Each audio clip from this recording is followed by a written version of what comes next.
Perkenalkan, nama saya Ruli Wahyudi. Background saya sarjana teknik geologi ITB, dan hari ini saya bicara di CM, core meeting ya. Artinya ini pertemuan orang inti. Orang-orang inti Tiansi di Cirebon adalah Anda yang hadir di sini. Jadi tepuk tangan buat Anda yang hadir di sini. Dan saya yakin kalau ruangan ini saya kunci 1 bulan, bulan depan omset Cirebon ngedrop. Karena kan kita yang bikin omset, betul nggak?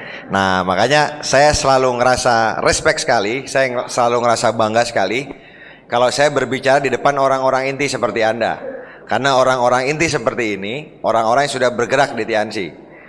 Kalau di OP saya ngomongin hasil, kadang-kadang masih ada yang mukanya ngeheng gitu, masih belum nyampe gitu. Tapi kalau di sini mukanya udah connect semua, udah nyambung semua. Oke, jadi tepuk tangan sekali lagi buat Bapak Ibu yang hadir di sini. Kemarin kita 140 orang lebih baru pulang dari Eropa, Nice.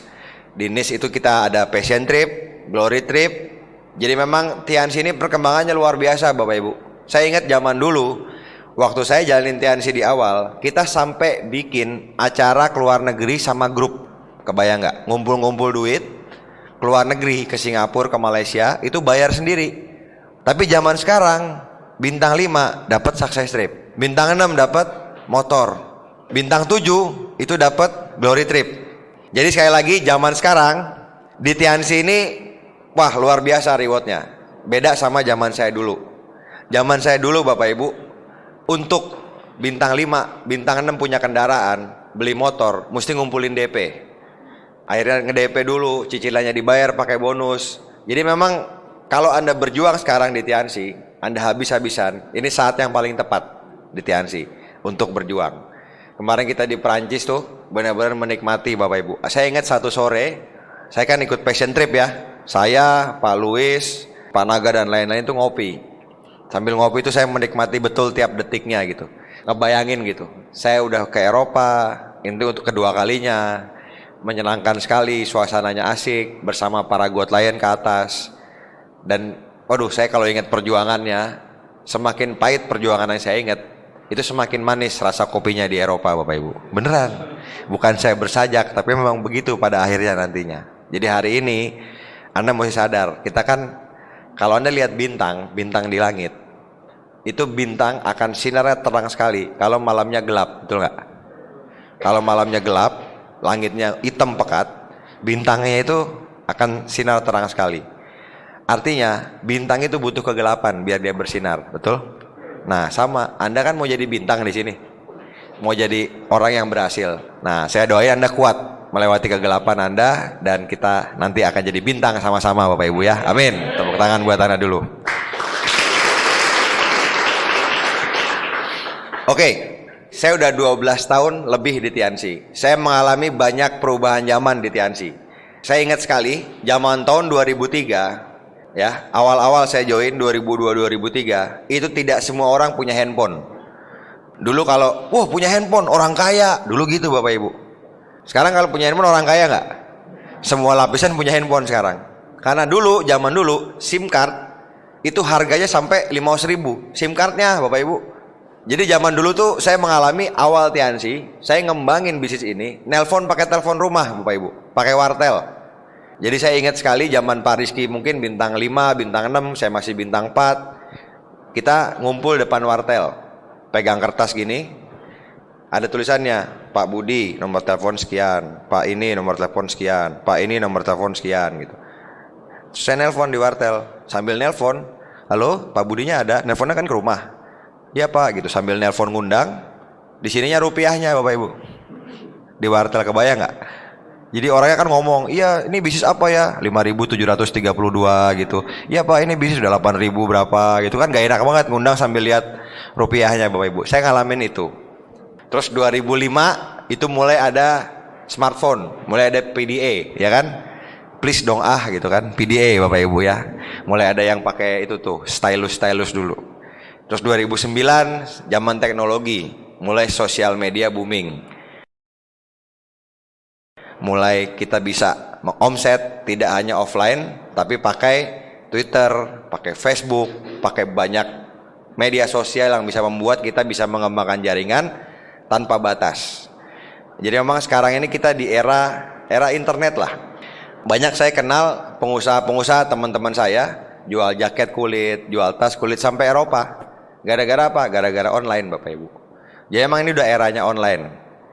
Tapi jangan lupa Bapak Ibu, di usaha ini saya nanya ke Anda ingin punya penghasilan aja, apa pengen jadi aset?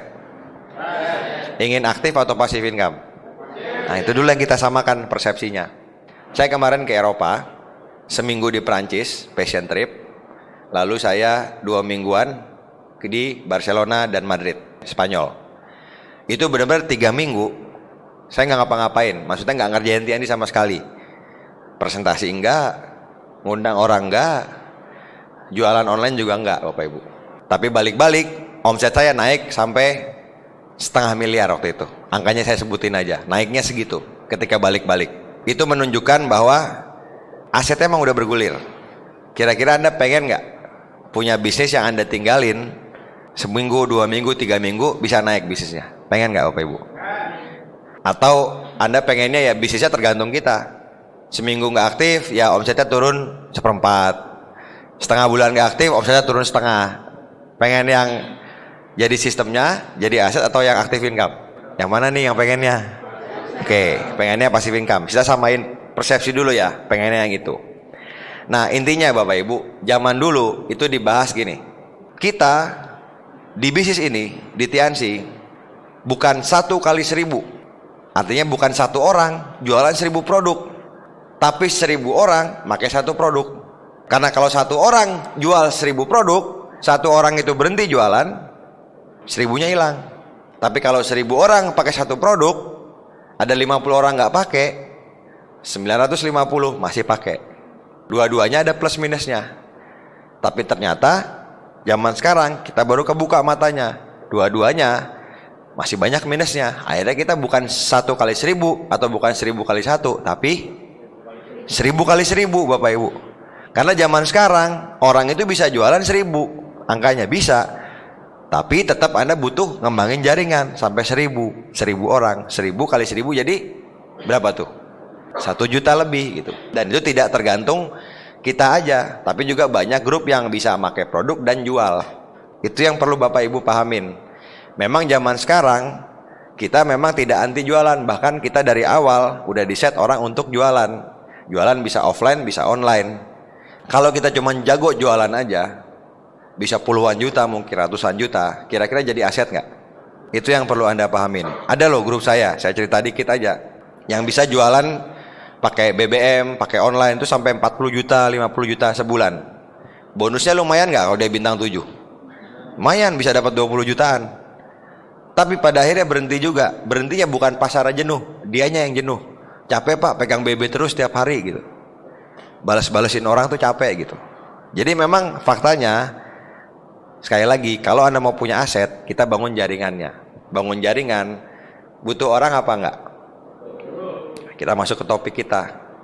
Jadi hari ini, saya mau bahas 1 kata, 1 tindakan, 1 kebiasaan yang mau kita bangun Bapak Ibu. Yang saya juga bangun ketika saya memutuskan serius di usaha ini, yaitu prospecting. Kenapa? Karena gini, ketika orang join, dia punya dream. Anda punya dream nih, kita mau kemana? Kita pakai produk, itu kan gampang. Gampang nggak? Itu langkah paling gampang tuh. Tinggal buka telan, baru bikin daftar nama. Nah pertanyaan saya, orang baru join, kalau disuruh nulis daftar nama, biasanya rata-rata berapa orang? Rata-rata 20, 30, ya kalau disuruh tulisin 50 pasti dapat, betul nggak? Dari pengalaman saya Bapak Ibu, kalau orang itu aktif, kalau dia suruh nulis bisa dapat 100 atau 200 orang aja daftar namanya di handphone itu. Kurang lebih setengah tahun sampai setahun, bahkan nggak sampai setengah tahun, itu udah habis daftar namanya dari orang yang dia kenal. Karena ada namanya daftar nama basi. Misalnya nih, Anda kerja di kantor X, Anda prospek teman Anda, kebetulan ini mah, kebetulan kasusnya teman Anda ini yang negatif, habis di prospek negatif, terus dia bilang, jangan mau tuh sama dia, ditawarin MLM, lu bakal diiming-imingin mobil dan lain-lain. Jadi begitu Anda telepon teman Anda yang lain di kantor, baru BBM nih, woi apa kabar, mau nawarin MLM ya? Jawabannya langsung begitu. Kenapa? Itu daftar nama basi namanya. Karena satu orang kebetulan negatif dan kebetulan dia cerita. Itu sering saya alamin dulu. Intinya di awal, kalau orang itu aktif, tidak sampai setengah tahun biasanya daftar namanya habis. Akhirnya kita mesti melakukan yang namanya nambah daftar nama. Nah, nambah daftar nama, sekali lagi zaman sekarang bisa dengan online juga, dengan Facebook dan yang lain-lain. Tapi yang saya mau bahas, ini kita melakukan kebiasaan ini, kita melakukan kebiasaan ketemu orang, nambah daftar nama, ketemu langsung. Kenapa? Karena itu yang akan jadi jaringan aktif kita. Ingat Bapak Ibu, kita tetap butuh 1.000 orang, betul nggak? Tetap butuh 1.000, 2.000, 3.000 orang supaya jadi aset bisnisnya. Supaya nggak kita terus yang capek, tapi kita ngebangun grup yang sama-sama ngejar impiannya. Nah, sekarang kita bahas. Daftar nama pasti habis, dan daftar nama orang yang tidak dikenal lebih banyak nggak daripada yang kita kenal? Jadi artinya potensi kita tidak terbatas. Orang yang tidak dikenal tidak terbatas. Nah, kalau saya di awal ketika bikin daftar nama, pesan saya Bapak Ibu, Anda bikin goal. Bikin goalnya. Kenapa Anda mesti prospecting? Kenapa Anda mesti nambah terus daftar nama Anda gitu? Dan berapa banyak goalnya? Misal, saya mau ketemu 3 orang sehari, 2 orang sehari, kenalan orang baru. Sebenarnya kenalan sama orang baru tuh alamiah nggak? Menurut saya alamiah. Anda masuk SD, kenal nggak teman SD dulu? Masuk kuliah, kenal nggak teman kuliah? Atau langsung kenal sekelas semuanya? Enggak kan? Kan nggak ada yang kenal.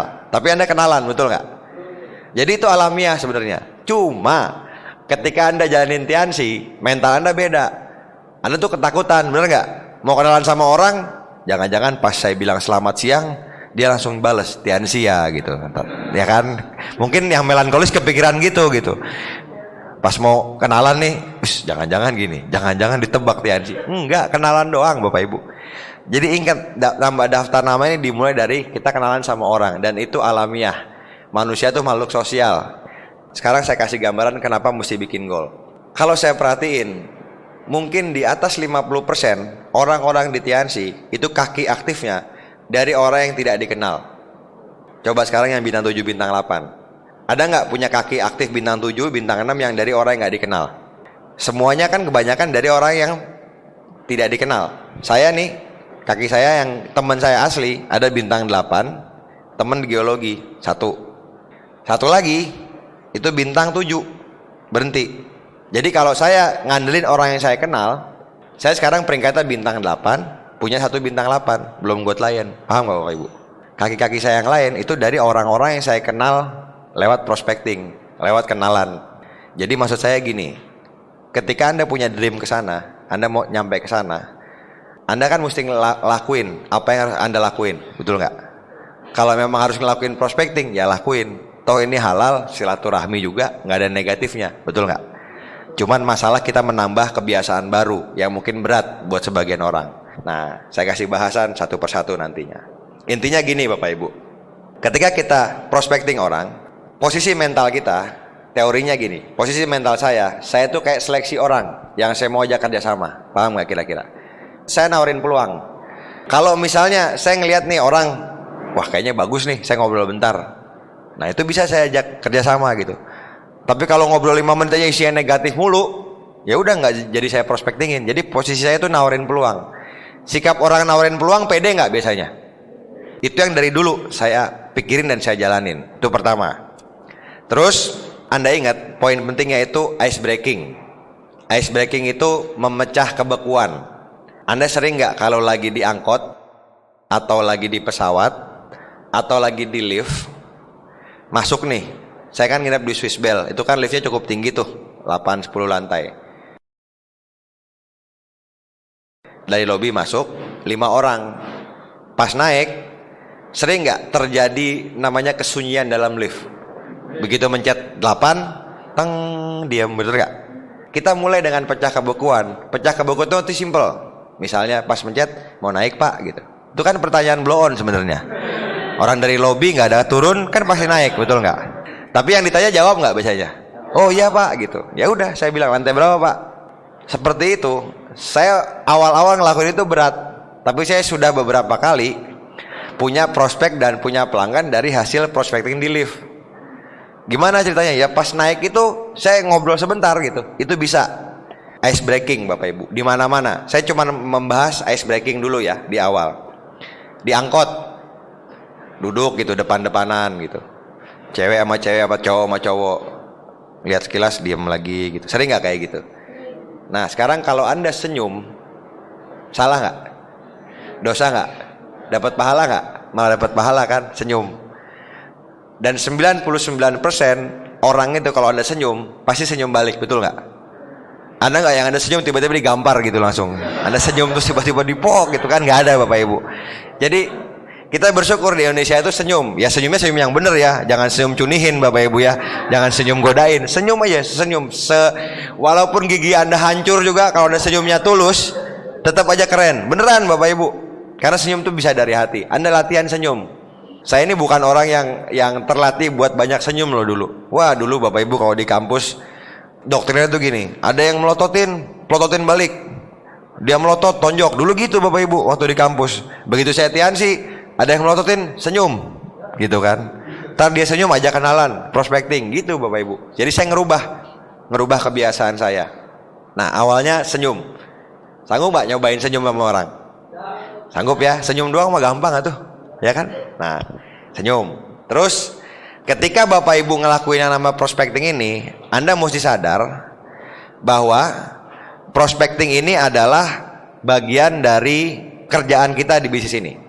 Jangan memakai tembok personality. Kan banyak orang yang gini.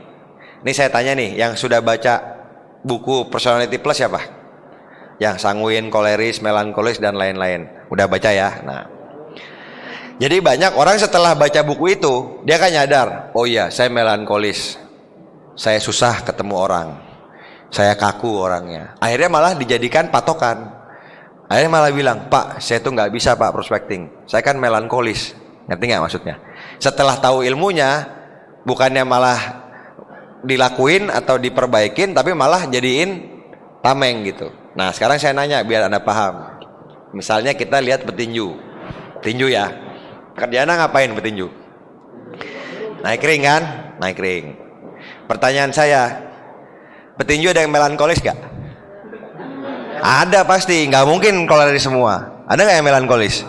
Nah pertanyaan saya, kalau petinju melankolis, apa di ring diukur? Ini 33 cm 5 mm. Terus nggak mukul-mukul gara-gara dia melankolis. Walaupun dia melankolis, dia mukul orang nggak di ring? Mukul, karena kerjaannya bertinju gitu. Petinju ada yang pragmatis nggak? Ada pasti, nggak mungkin nggak ada. Aduh saya pukul kasihan nih lawan saya. Pukul nggak ya? Kasihan nih gitu. Kan nggak kan Bapak Ibu? Jadi jangan jadiin dalih personality gitu. Intinya di usaha ini, apapun latar belakang Anda, personality Anda, kerjaan kita distributor. Distributor kalau pengen sukses butuh orang, butuh jaringan. Kalau daftar nama habis, jalan yang termudah dan terbaik adalah prospecting. Ya kalau Anda lakuin ya lakuin aja, nggak usah pakai dalih. Saya mah sanguin, saya mah koleris, saya mah melankolis. Apapun personality Anda, lakuin aja kalau mau sukses. Setuju? Oke. Nah, yang saya bersyukur kita tinggal di Indonesia. Indonesia ini kan budaya timur, ramah-ramah. Kalau Anda di luar negeri, nggak usah jauh-jauh, Singapura aja. Itu orang lebih individualis. Di kereta itu nggak banyak yang ngobrol. Lihat HP, baca buku. Kalau Anda nyolek orang, curiganya besar Bapak Ibu. Maksudnya senyum tuh curiganya besar. Maksudnya orang sana tuh paranoidnya besar. Di Indonesia kita hidup di lingkungan yang sosial, yang wah ngobrol-ngobrol, seneng kongko ya kan,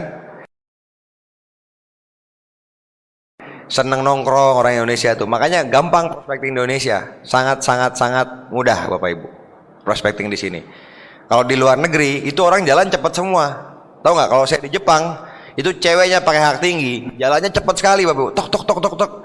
Kalau ada orang jalan berempat, berlima, jalan foto-foto, jalan duduk, itu pasti orang Indonesia Bapak Ibu. Di Jepang, yang lama-lama jalannya tuh, yang lambat-lambat gitu, dikit-dikit duduk, dikit-dikit ini pasti bukan orang sana. Jadi sekali lagi di sini kultur kita tuh sangat mudah. Nah kalau saya pribadi, saya udah membuat prospecting ini bukan jadi beban buat saya, tapi justru jadi kebutuhan. Bukan kewajiban lagi, tapi kebutuhan. Saya ngelakuin ini sekarang di semua bidang. yang saya lakuin. Dan setiap saya bicara kayak gini, saya kan selalu ngelakuin. Tadi malam saya sama Pak Beno, kira-kira jam 1 di kolam renang. Di depannya itu ada orang lagi ngobrol berdua, saya berdua gitu. Nah kalau zaman sekarang, saya ice breaking, prospectingnya udah nggak pakai basa-basi Bapak Ibu. Kalau zaman dulu kan, zaman saya bisa bintang 3, bintang 4, itu kan saya ngomongnya ngalor ngidul. Nah ini nggak bisa duplikasi memang, tapi kalau udah berhasil, saya kalau prospecting orang, kelihatan orangnya positif, langsung saya tembak. Dia kan nanya, Mas ngerjain apa di Cirebon? Saya ngisi seminar Pak. Seminar apa? Seminar Tiansi Pak. Tahu nggak? Kemarin setelah ngobrol kurang lebih 30 menit, beli kalung, beli teh. Cuman ngobrol doang Bapak Ibu. Jadi intinya prospecting ini bisa dilakuin di mana aja. Ntar saya bahas lebih lanjut, saya bahas teorinya dulu. Ada teori namanya 1 meter 30 detik, tahu nggak? Kalau Anda jarak 1 meter sama orang yang tidak dikenal, atau 30 detik bareng, itu Anda wajib nyapa. Namanya hukum 1 meter 30 detik. Yang melankolis jangan dihitungin 20, 21, 29, wah cabut gitu kan. Jangan Bapak Ibu ya. Jadi 1 meter 30 detik.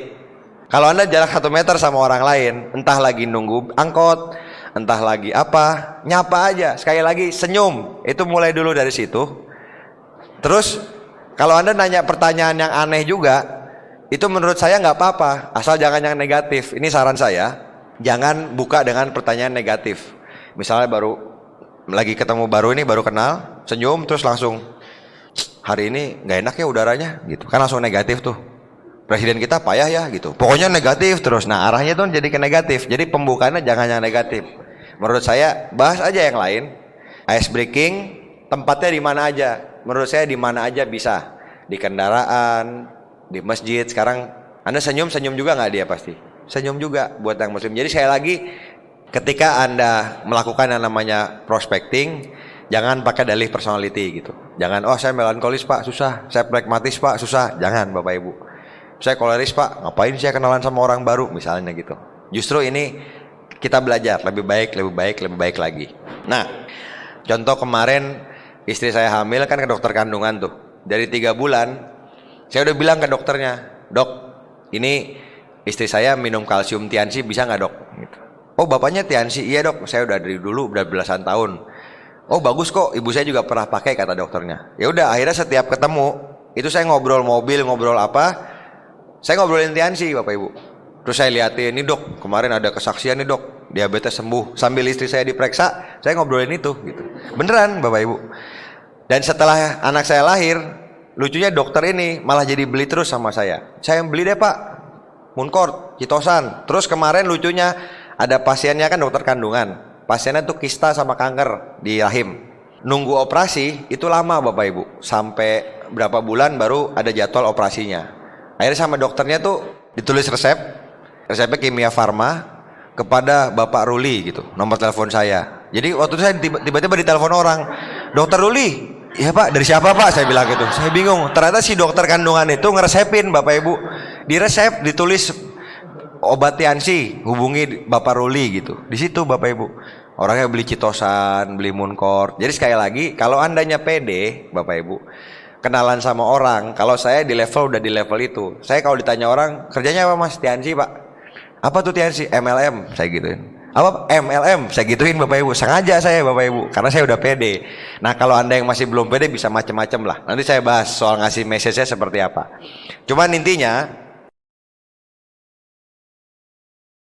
ketika Anda kenalan sama orang, udah ice breaking nih, paham ya?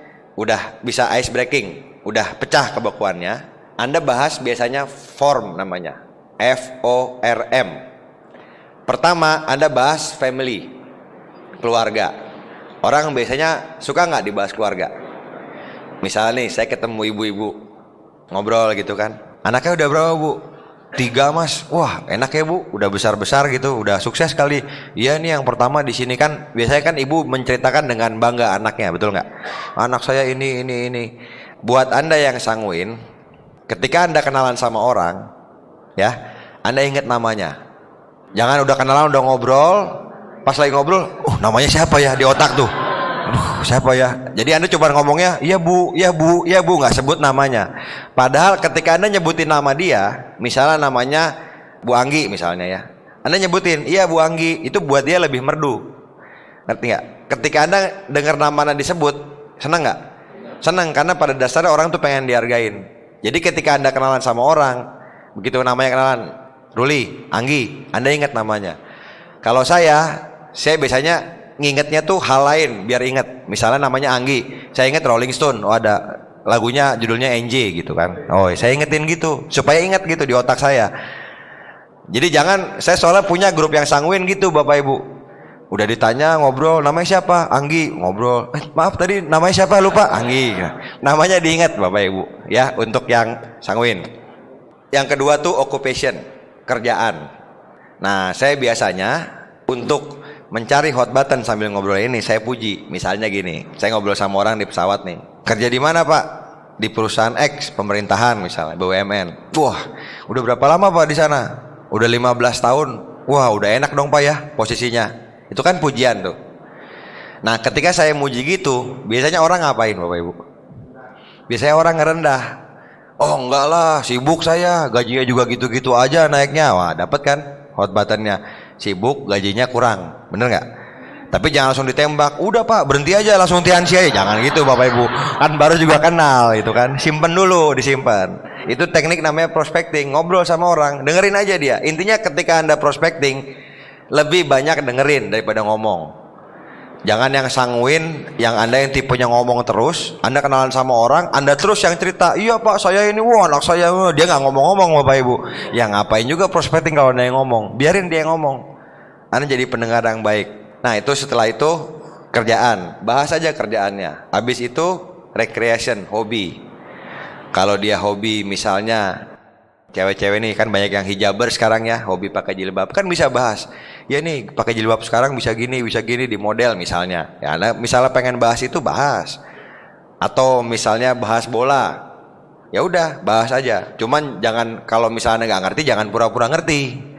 Misalnya, iya itu Lionel Messi kan di Real Madrid udah lama ya mainnya gitu. Nah, misalnya gitu. Anda pura-pura ngerti tapi sebenarnya nggak ngerti gitu. Nah, jadi tadi FOR. Ingat apa? Family, keluarga, occupation, kerjaan, recreation, hobi. Dan ini tidak baku juga. Kan ada Bapak Ibu, mohon maaf, orang-orang yang mungkin keluarganya kurang harmonis, baru cerai. Anda nanya gitu kan, gimana keluarga Pak? Oh saya baru cerai gitu, sambil mukanya bete. Oh kenapa Pak cerai? Oh Bapak nggak boleh begitu dong Bang, misalnya gitu ya. Jangan, udah tahu orang kalau lagi cerai nggak pengen dibahas ya jangan dibahas gitu. Jangan harus baku Pak. Pertama F dulu. F beres baru O, occupation baru R, baru recreation. Enggak, jadi kira-kira aja, fleksibel aja. Nah intinya Bapak Ibu itu kurang lebih ngomong seperti itu tuh nggak lama, paling cuma 10 menit, 5 menit, 15 menit udah cukup. Buat yang sanguin juga, ini saya pesan buat personality, jangan kebablasan. Kadang-kadang sanguin tuh ngomongin hobi, wow ngalur ngidul, iya sejam ngomongin bola Bapak Ibu, terus orang saya pergi dulu ya, pergi aja, terus kok belum dapat nomor teleponnya gitu kan Bapak Ibu. Jadi diingat juga ngomongnya tuh ya kita ada tujuannya. Baru yang terakhir kita ngasih M, namanya message. Nah message ini bisa macam-macam. Sekali lagi kalau saya pribadi sekarang, karena saya sudah, ini mungkin nggak bisa diduplikasi setiap orang, tapi karena saya sudah pede di Tiansinya, dari awal saya ngomong. Kalau ditanya apa? Saya Tiansi Pak. Oh Tiansi yang ini saya udah pernah, rata-rata orang begitu. Begitu saya ngomong Tiansi, saya udah pernah tahu tuh zaman saya kuliah dulu. Tapi seringnya salah Bapak Ibu. Saya udah tahu Tiansi dari tahun berapa Pak? 91. Oh belum berdiri Pak, saya bilang gitu. Sering tadi malamnya orangnya bilang, zaman tahun 91 saya tahu Tiansi katanya. Berdiri juga belum, sayapnya belum tumbuh tuh singanya, saya bilang gitu kan, saya bercandain Bapak Ibu. Kalau saya ngomongnya kayak gitu, tapi saya selalu kasih message gini. Tiansi itu beda Pak sama dulu. Sekarang ini zaman online. Dulu kita ngomset susah. Sekarang banyak grup saya ngomset pakai BB Pak, bisa puluhan juta. Oh iya katanya. Orang jadi tertarik kan. Ada hal baru yang dia dulu nggak tahu. Terus sekarang ada motor Pak, ada ke Vietnam. Tiap tahun Tiansi bagi 700-600 motor gratis buat Indonesia. Satu orang bisa 18 juta tuh dapat motornya. Oh gitu ya. Tadi malam saya ngebahas seperti itu. Orangnya tertarik dari situ. Wah menarik juga nih gitu. Kalau saya bisa seperti itu. Atau buat teman-teman yang di sini kan ada beberapa mungkin yang jualannya online ya. Nah dari situ masuk juga bisa ke teman kuliah, ke orang yang kira-kira sepantar atau kita baru kenalan. message-nya itu bisnisnya apa sih gitu. Misalnya kalimatnya gini. Jadi kan Anda setelah muji ngomongin keluarga, ngomongin kerjaan, kan kelihatan nih orangnya seperti apa, bener nggak? Anda ngobrol sama orang 15 menit, setengah jam, biasanya kan kelihatan orang kayak gimana. Antusias kah? Orangnya semangat kah? Orangnya kelihatannya sabar atau apa gitu. Nah kalau saya itu jadiin kunci message-nya dulu. Gini, saya bilangnya gini, Pak, saya ngobrol sama Bapak 15 menit, kerasa semangat loh Pak. Bapak orangnya antusias banget Pak. Kira-kira nih Pak, kalau saya ke Cirebon lagi, saya ngembangin usaha, Bapak terbuka nggak buat peluang? Nah kayak gitu kan asik Bapak Ibu. Kalau dia nanya, usahanya bidang apa? Nah itu dia Pak, kalau emang ada waktu boleh saya jelasin sekarang. Jadi saya sering juga prospecting, tembak di tempat. Kalau emang waktunya ada, presentasi sekalian. Tapi kalau waktunya nggak ada, saya ngasih message itu. Jadi saya kasih message-nya kalau saya jelasin sekarang sih agak susah Pak. Cuman intinya gini, kita jual produknya ini manfaatnya bagus, salah satunya buat peninggi pelangsing, bisa kayak gitu. Kita jualannya online Pak, nanti ada caranya.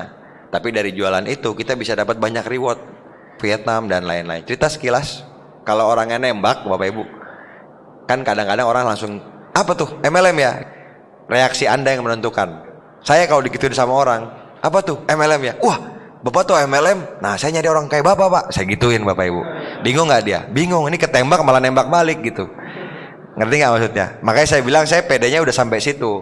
Banyak orang yang, apa nih MLM ya? Iya Pak, MLM, kecil-kecilan lah Pak, bantu-bantu gitu. Begitu ketembak langsung turun, ngek gitu. Kalau saya ketembak langsung saya gonggong balik, guk gitu malah. Jadi intinya tergantung PD-nya kita. Bisa bilang bisnis online, bisa bilang dari produk. Saya terus terang sekarang sama sekali mudah untuk prospek orang di Tiansi karena masuknya dari produk. Kalau zaman dulu kenalan sama orang, apalagi zaman saya kuliah, mungkin nggak saya kenalan sama manajer gitu. Pak, saya kuliah di, mungkin kenalan mah, saya kuliah di geologi Pak. Bapak mau BMW gratis nggak? Mungkin nggak kayak gitu langsung. Orang kan langsung, apa lu mahasiswa tahu apa gitu, bener nggak? Nah, tapi kalau masuk dari produk itu sangat mudah Bapak Ibu. Saya sendiri di airport sambil saya kenalan sama orang, saya udah jual ratusan box teh Bapak Ibu. Bukan saset loh, ratusan box, beneran. Karena saya kalau naik pesawat, saya biasanya selalu bawa teh di tas saya yang sasetan, sama teh di tas ransel yang satu box yang belum dibuka. Nah saya biasanya masuk ke smoking area tuh, iseng aja masuk, lihat orang ngerokok gitu kan, ngobrol, Pak udah lama ngerokok Pak? Udah 30 tahun katanya. Wah udah banyak juga racunnya Pak ya, saya bilang gitu. Saya bercandain gitu Bapak Ibu. Terus ngobrol saya bilang, Pak saya punya teh loh Pak, anti racun, impor Pak, murah lagi. Ini demonya gini Pak, boleh minta sebatang nggak? Biasanya saya ngobrol gitu, minta sebatang, saya taruh rokoknya di atas tehnya. Begitu 10 menit 15 menit saya bilang, coba Pak dihisap Pak rokoknya. Pas dia hisap, ya enteng nih ya. Nah itu Pak, tehnya itu ngikat racun. Fungsinya selain buat ngikat racun, kolesterol, asam urat, murah lagi Pak. Cuma 115.000 satu box. Isinya itu 40 Pak. Jadi satu itu cuma 3 ribuan. Lebih murah dari teh kemasan yang di botol. Teh kemasan di botol 4.000, 5.000 cuman ngilangin aus, nggak ada fungsi kesehatannya. Kalau ini harganya 3 ribuan, ada fungsi kesehatannya. Terus saya bercandain biasanya terakhiran. Ini karena saya pede, saya suka bercandain bapak-bapak gitu. Kan Bapak beli rokok aja, beli racun bisa Pak. Ini anti racunnya loh Pak gitu. Lebih murah harganya dari rokok. Saya bercandain gitu Bapak Ibu. Nggak pernah ada yang kurang ajar kamu, nggak pernah Bapak Ibu ya. Jadi kan ngomongnya kan biasa aja gitu. Dan biasanya saya di pesawat itu, di airport, kan orang naik pesawat nggak mungkin nggak bawa 200 ribuan. Nggak mungkin naik pesawat cuma bawa 5.000, betul nggak Bapak Ibu?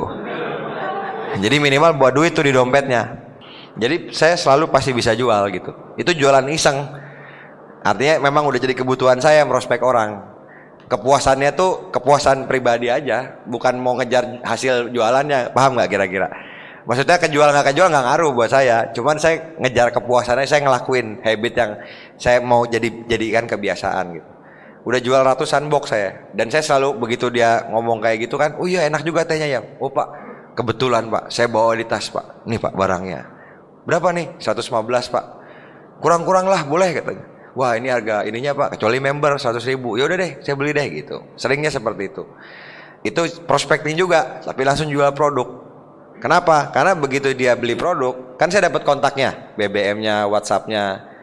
Kan saya tinggal nanya 3 hari kemudian, gimana Pak? Tehnya udah diminum belum? Enakan nggak? Gitu. Oh ya enakan gitu. Nah sebenarnya itu tehnya kan pembersih Pak, ada penguat sama penyeimbang, ada kalsium sama Mooncort. Biasanya masuk produk lain. Saya janjian ketemu apa, saya jelasin dikit terus saya kirim barangnya. Bisa seperti itu. Jadi sekali lagi, kalau kitanya pede, produk Tiansi juga bagus Bapak Ibu. Anda harus percaya itu gitu. Kenapa Tiansi belasan tahun bisa bertahan? Karena produknya bagus. Kenapa saya dulu yang negatif terus dulu tukang berantem bisa join? Karena saya sembuh koma jantung gitu. Jadi sampai detik ini tidak pernah putus yang namanya kesaksian dari Tiansi, dari produk itu, produk ini, produk ini, produk ini. Makanya pede aja masuk dari kesehatan. Justru biasanya gini, kalau dulu kan orang takut prospecting orang karena bisnisnya doang. Tapi kalau kesehatan, tiap orang butuh nggak kesehatan? Butuh. Biasanya semakin sukses orang, semakin sibuk di luaran, betul nggak? Semakin sibuk, semakin kurang istirahatnya, semakin banyak penyakitnya biasanya. Makanya butuh produk kita. Itu aja kuncinya. Jadi intinya kalau saya Bapak Ibu ngelakuin prospecting itu jadi kebutuhan buat saya. Kalau tiap saya sehari nggak ketemu orang, itu saya kayak agak kurang gitu, kurang aja. Dan di mana aja saya bisa lakuin namanya prospecting. Di mana aja, nyuci mobil, ganti ban, di dokter anak, di rumah sakit, lagi nunggu kereta. Anda lagi nunggu kereta di stasiun, kiri kanan Anda orang bukan? Orang. Atau Anda di kendaraan di kereta. Misalnya dari Cirebon ke Jakarta, sebelah Anda orang nggak? Orang. Biasanya sering nggak duduk sebelahan nggak ngomong. Nah, setelah Anda tahu Tiansi dan setelah Anda tahu potensi usaha ini, cobain ngomong. Cobain besok kalau ke Jakarta naik kereta sebelahnya, tanya, Pak ke Jakarta juga? Nanyanya polos aja. Kan pertanyaan on kan itu. Tapi ntar dijawab, oh iya ke Jakarta gitu. Itu kan udah ice breaking, betul nggak? Baru ngobrolin yang lain. Saya percaya kalau niat Anda baik, Allah juga akan ngasih orang-orang yang baik gitu. Dan seringkali hal kecil yang kita lakuin, ingat ya, seringkali hal kecil yang kita lakuin itu merubah jalan cerita di akhir. Seringkali seperti itu. Saya punya cerita nih, kisah nyata saya. Saya dulu dari Jakarta ke Bandung naik kereta. Saya lagi bete, lagi pokoknya ada kan hari-hari di mana lagi banyak pikiran, malas ketemu orang. Itu ada bapak-bapak tuh nengok ke saya nengok, saya senyum gitu. Cuman saya lagi males ngomong sama orang. Habis saya senyum saya balik lagi gitu. Terus saya nengok lagi, dia senyum lagi Bapak Ibu. Ya udah, saya kenalan, saya ngobrol. Bandung Jakarta 3 jam naik kereta. Akhirnya saya presentasi di kereta itu. Orangnya join bintang 2. Setelah orangnya join bintang 2, sebulanan home meeting gak ada yang datang, gak aktif lagi. Udah saya lupa bintang 2 tuh. Tiba-tiba hampir setahun berikutnya orang itu nelpon, nomornya udah rubah. Tiba-tiba dia nelpon, terus dia bilang, Rul masih ingat gua nggak gitu? Siapa nih? Taufik yang ketemu di kereta. Oh iya inget. Emang kenapa? Ada temen, ini nih baru pulang dari kapal. Tadi ngobrol-ngobrol pengen tahu Tiansi. Bayangin, hampir setahun dia udah nggak ketemu saya. Tiba-tiba dia ngasih temennya prospek. Akhirnya temennya saya presentasi, datang ke OP, join. Sekarang temennya bintang 7, bawahnya 7. Itu kaki kelima saya, kaki diamond saya Bapak Ibu. Kadang orang langsung mikir, wah hoki juga ya, Pak Ruli dapat orang yang positif, langsung bintang 7 gitu, nggak pakai negatif langsung join. Nah pertanyaannya, kalau saya nggak kenalan sama orang di kereta, kenal nggak sama orang itu? Nggak ya. Jadi tadi lagi, seringkali hal kecil itu merubah jalan cerita di akhir. Seringkali orang-orang yang harusnya jadi kaki diamond kita, kaki bintang 8 kita, itu orang-orang yang harusnya ada di sebelah kita tuh. Waktu kita lagi males prospecting, ada tuh. Anda lagi naik bis, itu orangnya di sebelah Anda. Tuhan udah ngasih. Cuman karena Anda nahan, males besok aja lah kalau lagi enak moodnya. Padahal orangnya di sebelah Anda loh. Tuhan udah ngasih Bapak Ibu. Intinya ngelakuin bis ini pada saat Anda senang maupun tidak senang, lakuin aja, jadiin kebiasaan. Karena kita nggak pernah tahu orang yang tepat tuh nongolnya kapan, betul nggak? Dan nggak pernah tahu orang ini sampai bintang berapa gitu. Kalau ada sih ketahuan enak gitu. Ketemu orang di jidatnya bintang 6, wah bintang 6 mati, nggak usah gitu. Terus ketemu orang lagi lari, wus BL, dikejar Bapak Ibu di jidatnya BL gitu kan. Misalnya, sayangnya tidak seperti itu, betul nggak? Kita nggak pernah tahu ibu-ibu mana yang jadi bintang 8, mahasiswa mana yang jadi bintang 8. Kita nggak pernah tahu karyawan mana yang jadi bintang 8, nggak pernah tahu. Makanya prospecting orang aja. Ingat, Anda butuh masa. Ini bisnis jaringan. Makanya saya bingung, suka ada orang yang negatif. Itu kan bisnis cari-cari orang itu kan. Saya bilang, emang apaan di dunia nggak pakai orang? Semua kan berhubungan sama orang, bener nggak? Karyawan bosnya orang, bawahannya orang, betul nggak? Dokter pasiennya orang, betul nggak? Dokter hewan pasiennya orang bukan? Hewan, tapi yang bawa orang, betul nggak? Ada nggak dokter hewan anjing datang sendiri? Jadi profesi apa juga itu berhubungan sama orang. Cari orang juga sebenarnya. Dokter cari pasien nggak? Iya, cari pasien. Orang buka toko cari pembeli nggak? Cari pembeli. Dan semua bisnis yang besar itu jaringan. Semoga Anda paham. Contoh teh botol, kenapa besar? Nggak berubah-berubah dari dulu, botolnya gitu-gitu aja. Tapi bisa laku terus karena jaringan peminumnya banyak. Nyadar nggak? Kita juga di sini sama, bangun jaringan. Kalau mau besar, jaringan yang kita bangun. Nah, untuk punya jaringan yang besar, kita butuh orang, kita butuh masa. Makanya lakuin prospecting. Saya itu di mana aja bisa ngelakuin prospecting. Karena jadi kebiasaan. Di lift cuma 10 detik, saya bisa ketemu orang, dapat nomor teleponnya, dapat BB-nya gitu. Ngobrol sekilas aja gitu. Bisa Bapak Ibu. Dari mana? Dari ini Pak. Ketemu orang, saya bisnisnya di bidang kesehatan. Apa tuh? Itu Pak yang kalsium sama Mooncort. Saya kadang-kadang ngomong langsung produknya. Buat jantung bagus Pak, kalau Mooncort 5 organ dalam. Oh yang Tiansi itu, iya Pak. Banyak orang sayangnya cuma tahu bisnisnya aja Pak, MLM-nya. Padahal produknya bagus banget Pak. Banyak banget yang kebantu, nenek saya aja sembuh. Saya ngomong kayak gitu aja, ngomong kesaksian. Orangnya, boleh deh saya nyoba kalsiumnya. Seringkali seperti itu gitu. Jadi sekali lagi buat Anda, lakuin yang bisa dilakuin. Dan intinya Anda ngelakuin yang pertama itu yang berat, yang kedua lebih ringan. Nanti lama-lama jadi kebiasaan. Dan seringkali Bapak Ibu, ketika kita udah lagi malas, itu banyak orang positif. Saya pernah nih di airport.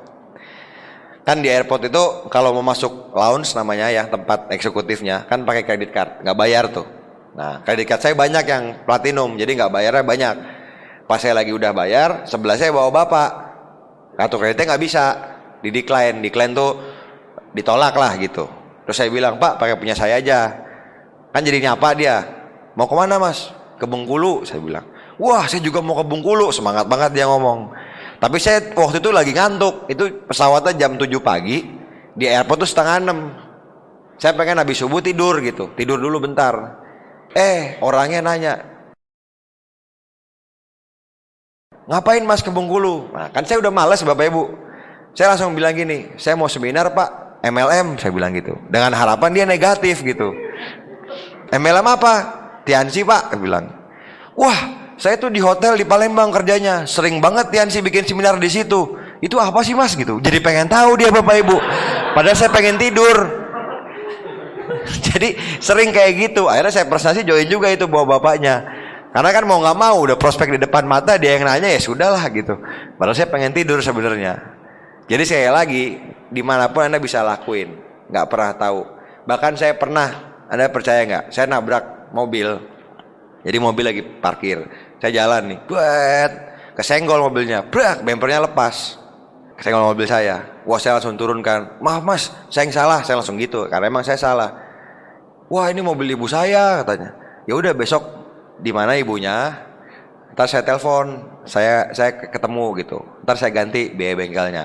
Udah, orangnya percaya sama saya. Besoknya saya telepon ibunya. Manggilnya tuh ibunya Nak Ruli waktu itu. Terus saya bilang, oh Nak Ruli iya, saya nabrak Bu. Mohon maaf ya Bu, saya nggak sengaja kemarin ngelamun gitu. Kita bawa ke bengkel aja, ke bengkel.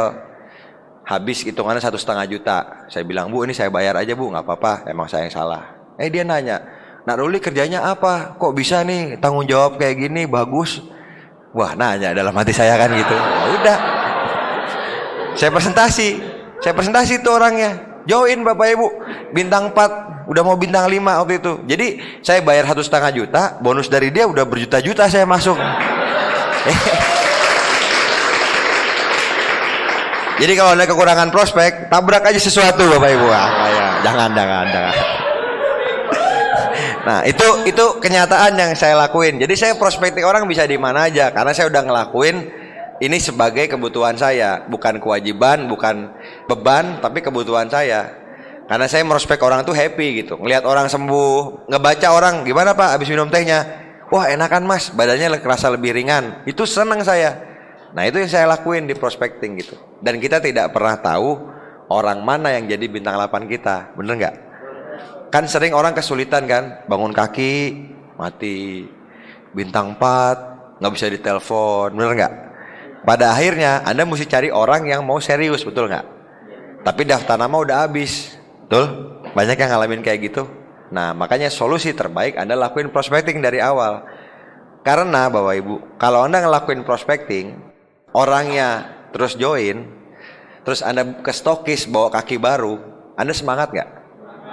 Kalau Anda punya kaki baru, front line, kaki langsung dibawa ke stokis, join, tanda tangan bintang 4 gitu, bintang 3. Wah Pak, bantuin saya Pak ya, saya masih nggak ngerti apa-apa soal MLM, tapi saya yakin Pak bisa, bantuin ya Pak. Semangat nggak Anda ketemu orang kayak gitu? Nah, semangat itu yang nanti ngaruh ke kaki lainnya. Kadang-kadang kaki itu semangatnya cuma sehari 2 hari, tapi ketika Anda dapat power dari itu, kaki lainnya ngelihat, wah gila leader saya dapat kaki baru, kurang ajar, ngebul saya ngebul gitu, pulang langsung, wah kan bahasanya Cirebon kan begitu gitu.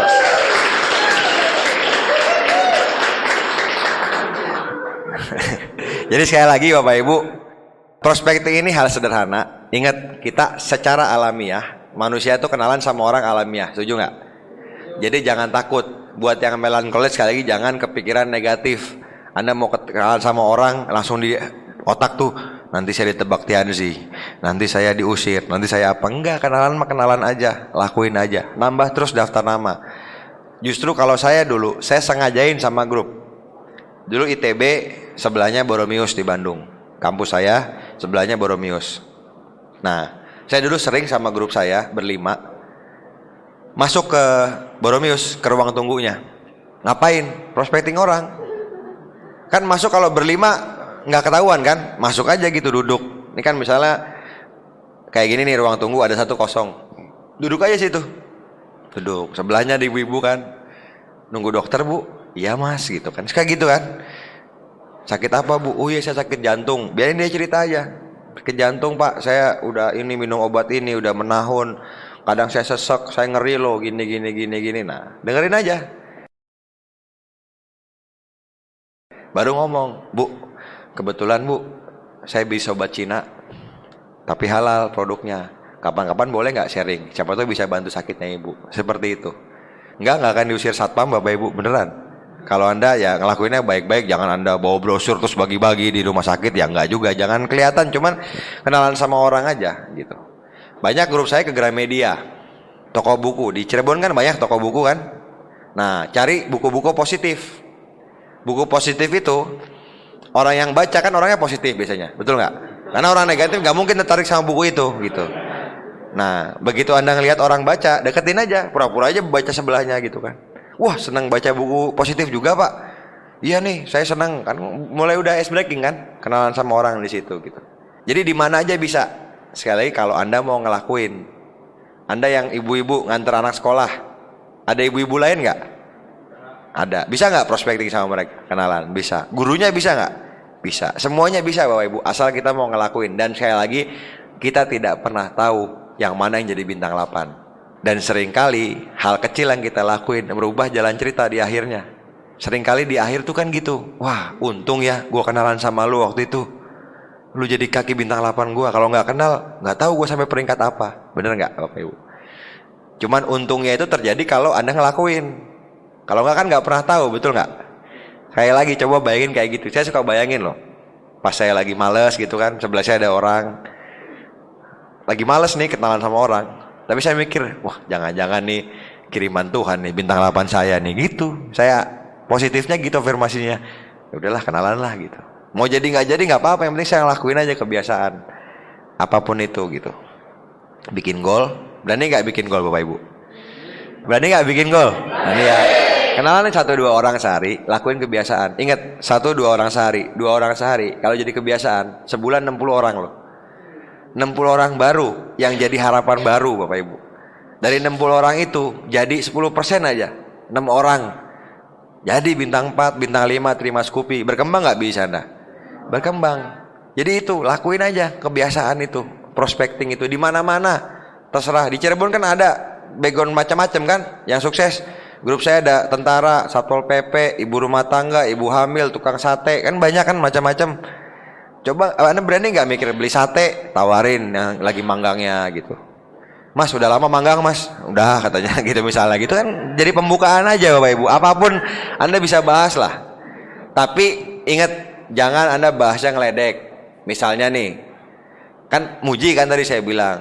Tapi jangan jadi jatuhnya ngeledek. Misal orangnya gendut, wah bapak kurus sekali ya gitu kan, itu kan kayak ngeledek Bapak Ibu kan. Kalau muji ya muji gitu loh. Jangan misalnya nih, misalnya orangnya tadi kelihatannya antusias, bapak kelihatan antusias sekali, benar gitu. Atau ibu-ibu sama ibu-ibu lagi kulitnya mukanya halus gitu, bu mukanya halus banget bu, hebat ibu ih. Tuh, kayak itu kan muji beneran.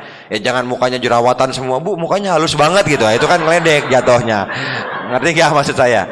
Jadi Anda cari yang bisa dipuji, Anda bahas tadi form, family, occupation, recreation, dan terakhir jangan lupa message. Cari, Anda taruh pesan, tukeran BBM, tukeran WhatsApp, nomor handphone. Kalau bisa, saran saya bikin kartu nama. Supaya mau lebih profesional, bikin kartu nama. Tukeran kartu nama boleh.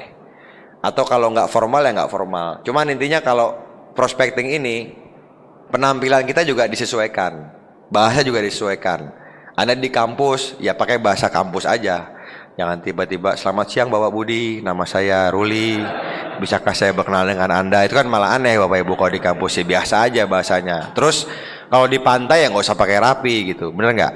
Kalau Anda lagi di mana ya pakainya jas, pakai kemeja kayak gini bisa.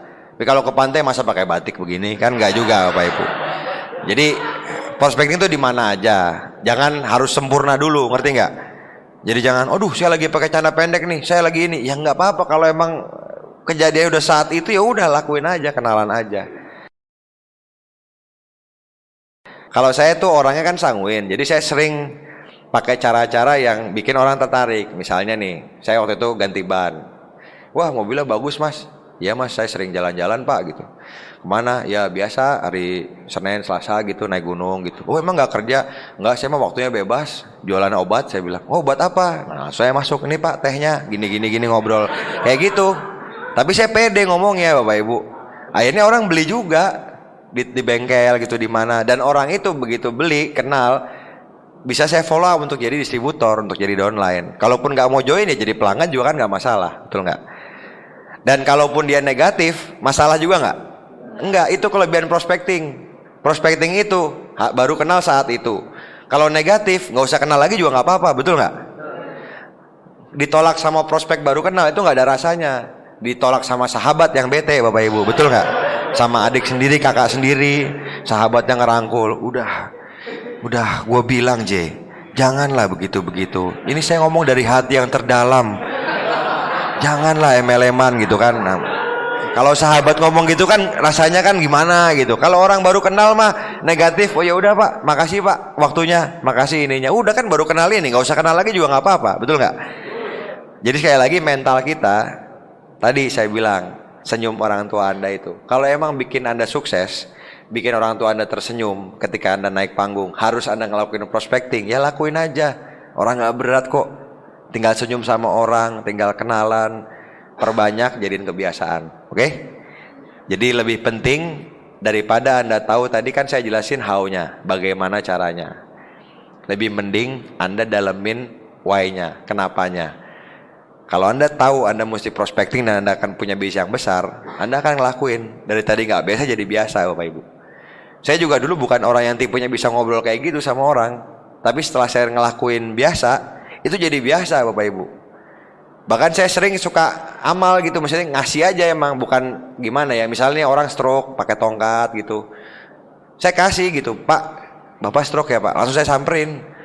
Pak saya punya produk teh Pak, bawa pakai aja 10 saset cobain gitu. Memang saya niatnya ngasih, bukan niatnya mau prospek gitu. Ya kalau dia beli dan sembuh dan mau beli lagi ya nggak apa-apa juga. Tapi saya niatnya emang ya udah cobain aja Pak gitu. Jadi saya sering banget kayak gitu di mana-mana karena saya masuk dari produk sekarang. Dan orang itu butuh produk kita. Makanya Anda mesti berani lakuin, dan ketika Anda ngelakuin biasa, jadi kebiasaan, itu akan jadi habit. Dan jadi habit, kemungkinan Anda sukses lebih luas, betul nggak? Kalau kaki Anda nggak ada yang aktif, tapi daftar nama masih banyak, masih ada harapan nggak? Masih ada harapan. Yang bikin banyak orang berhenti tahu nggak? Kakinya nggak ada yang jalan, daftar namanya habis. Stres akhirnya. Makanya lakuin prospecting Bapak Ibu. Itu salah satu kunci sukses di usaha ini. Makanya dibilang ada 7 langkah, ada kenalan sama orang baru. Perluas prospecting, lakuin di mana aja. Bisa juga dengan online, tapi saya nggak bahas hari ini yang online. Karena intinya pada saat ini yang saya bahas, kita bangun jaringan.